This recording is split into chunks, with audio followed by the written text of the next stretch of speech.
Welcome, my name is Colleen Tauke and I'm the sewing specialist here at Fons & Porter. In this Quilting Quickly tutorial, I'm going to show you how to put together the blocks for the table runner called Luck of the Irish. We have 2.5-inch wide strips and a background fabric so that we can see all those wonderful green prints. If you'd like to purchase this pattern, you can visit our website.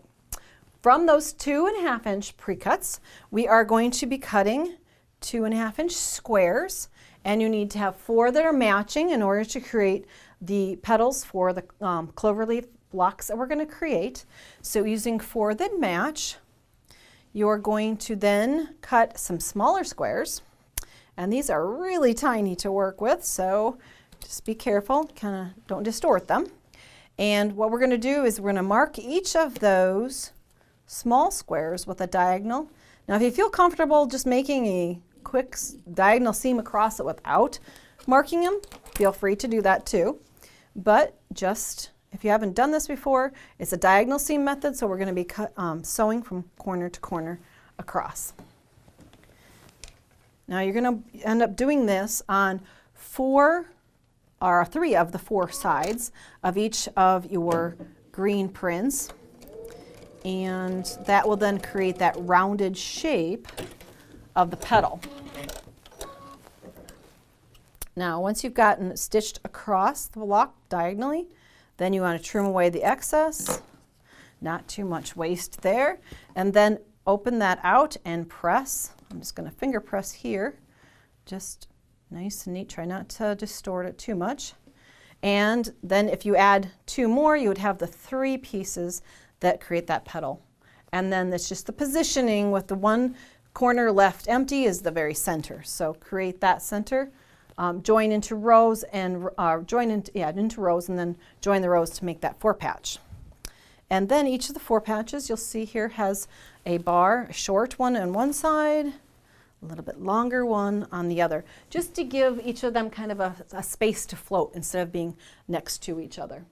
Once you've created those blocks, then they dance back and forth.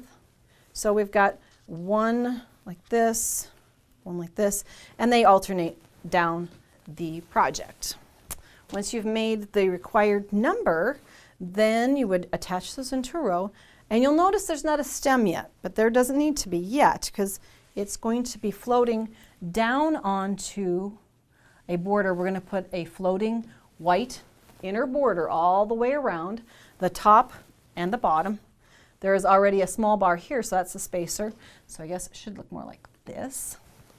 And then you're going to go in and you're going to, once you've got these 2 bars on, then you're going to put in a stem on your clover leaf. And what you'll need to do is trace using your favorite fusible material. I've got Steam and Seam here. There are other products that work similarly. You'll take the pattern that we've given you for the little stem in the magazine and trace it onto the paper that will create an iron-on type thing. I've used a Sharpie here so that if you use graphite or pencil, you can transfer that gray to your fabric, and we don't want to do that. So a Sharpie makes a nice line so that you can cut out that shape. Just bubble cut it out. Don't want to cut on the line at this point. And then you're going to adhere it to the back side of the fabric. And this product has paper on 2 sides so that you can remove the one that's not traced on. The other side then sticks to your fabric temporarily. And then you can come in with your scissors and make a nice clean cut. Even though maybe you didn't trace it perfectly, this is your chance to make the curve nice and neat.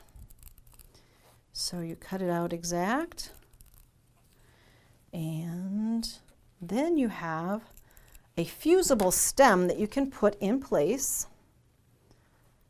Come back and take just the paper side away. Sometimes it's just a little bit of a challenge to get just the paper like that. Now this product is tacky, so it can be laid in place. You can lay it in place to position it You would probably want to use a matching one, but for this case, we're just going to lay it here.